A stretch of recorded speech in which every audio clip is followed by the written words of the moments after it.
Dogecoin looks like it broke to the downside today. Alright, so here's what I was looking at. We had support, support, support, support, and I had this trend line going to the upside right here. I was saying until we break this trend line going to the upside, or to the downside, then we can continue to go higher. But we actually broke it going to the downside here. And if you look on the 4-hour time frame, at least we closed below it, we got another candle, and then it looks like we're getting another candle and we're heading down a little bit. So this looks kind of bearish in my opinion. And then the other thing is, if you look at the 9 moving average on the 4-hour time frame, we had this 9 moving average right here, and then we broke above it right here. Let me zoom in so you can actually see it. I'm gonna probably have to zoom in pretty good. So we had this 9 moving average, hopefully you can see it right here, and we're getting support on it once we broke through it going to the upside. Once you break through it going to the downside, then it can act as resistance depending on how strong it can be. Sometimes it'll break through it and then go back down, and then I don't know, it just really depends. But you can use it. Sometimes it will be an indicator of what's happening. So we broke through it going to the upside right here. Right now we're breaking through the downside. Just like I was talking about, are we going to get a confirmation candle? Are we going to close below this moving average right here, below it? And then are we going to get the next candle pushing to the downside? Well, so we're going to have to wait and see on that. But it looks like right now on the hourly time frame, like we're getting lower lows and lower highs. So the next spot that I was looking at and that I've been kind of talking about is the 38% level, which is .18863, which is my next limit order. Let's see if it can come down, hit that level, and if it can, maybe it'll get a bounce here, do something like this, and then I don't know, or break through it. But if it breaks through this and keeps going to the downside, there's this 50% level at .17614. But I'm kind of looking at this previous bottom over here at around .16916. Yeah, so this is the previous bottom, which is a little bit lower than that 50% level. But the first things first would be this level sitting at .18859. So the other thing I'm watching right now, as far as waiting for a signal, if a change in direction, because it's possible that we don't come all the way down here, that we get some support and we break through it. We break through this resistance.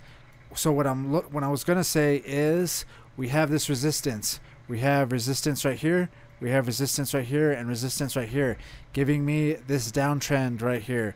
So until we break this going to the upside, then it's possible that we push down. But if we break through it, then that can be a signal that we're changing direction, or that we're going to be changing trends again. It looks like we've been kind of going sideways a little bit, and I've been talking about that with the Fibonacci. I mean, if we're trading the Fibonacci, you actually want nice big swings up and down, and going off the Fibonacci levels so you can use them, like I've kind of been talking about in some of my other videos, unless you haven't been watching them. We get these Fibonacci retracement levels when we have a big trend, and then we draw a trend line. Once we break that trend line, then we can draw the Fibonacci retracement level, or the Fibonacci retracement tool, from the bottom to the top of that trend. We use the bottom, and then we use the top, and then that gives us some levels. I like watching the 38% level and the 50% level. Sometimes it seems like Dogecoin has been coming down to the 61% level, or we came down actually a couple times. The first time we almost hit that 61% level, bounced back up to the 38% level, and then almost actually no, that's wrong. But the 50% level, well, we came down to it. Actually, we didn't touch it, did we? The 50% level has actually been the one that we've touched more than anything. It's gone a little bit below there, but the 50% level, now that I really look at it, is, and like I said, I like watching the 50% level and the 38, because the 38's a little more conservative, and the 50% level's a little more reliable, actually. And so we came down, hit both those levels. But what I was saying is, we like bouncing in between. We like going sideways and getting nice little swings so we can take advantage of them. Right now we came up to this one. Now we're coming down. Maybe we can, what I'm going to do is buy back here. And then I mean, you could technically maybe buy back here too. But let's see if it could come down to this previous bottom somewhere around here. And if we zoom out a little bit, we also have a another pattern, a bigger pattern. So let's go to like the daily time frame, and let's actually hide some of these horizontal lines real quick. Let's do that, and then we'll zoom out and we'll take a look at this pattern, because this is another thing that I was kind of wondering. Are we going to come down and touch this? Oh, actually, no, that's not the right one. Yeah, what I was wondering is we have support right here and then support right here, giving me this uptrend. Are we going to come all the way down and touch this support down here, which lines up around with the 50% level, a little bit lower than the 50% level. Actually, it's more with like the 61% level, sitting at 0.16407. So yeah, those are the next levels that I'm watching, is 0.17614 and around 0.16878, and then another one at 0.16407. The 61% level, the previous bottom, and the 50% level going to the downside. Let's see how far we can go. Like I said, the other thing I'm watching is that downtrend. If we break that to the downside or to the upside, then it's possible that we're not going to come down and hit these targets.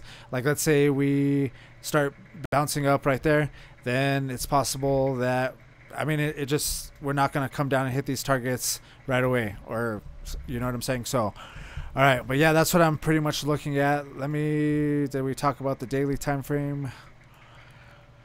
We're still above the 9 moving average on the daily time frame. Let me clear out some of this stuff just so you can take a look at it real quick. This is pretty good. I mean, we haven't broken through that, so we could come down, get support on it, and bounce on it. But if we break through it again, then just like I was saying, when we're below it, that's a bad sign, and we're above it, it's a good sign. Right now we're above it. Let's see if we could keep that momentum heading to the upside. It's also possible, though, sometimes that it goes in between them, but usually it does that when it's going to the downside. I'm not really sure, honestly. But being above it's better than being below it. I would definitely say that. So if we go back to the 1 hour, I think the main thing that actually the other thing that I'm watching is this, and I mentioned this on the last video. We have this resistance over here, these two previous resistances. We have the top right there, and then we have the bodies. So I have two lines pretty much, and this is just resistance that we need to break before we can go higher, in my opinion, as well. We pretty much got rejected right there where these two resistances kind of line up going to the downside. Let's see how far we can go down. I mean, in general, I think once we break this one, then it'll be a good sign for Dogecoin. I think that pretty much wraps it up, or I think that pretty much does it. Like I said, limit orders down here, and yeah, let's see how far it can go down before it breaks this downtrend going to the upside. All right, if you guys like the video, hit that thumbs up, and I'll see you in the next one.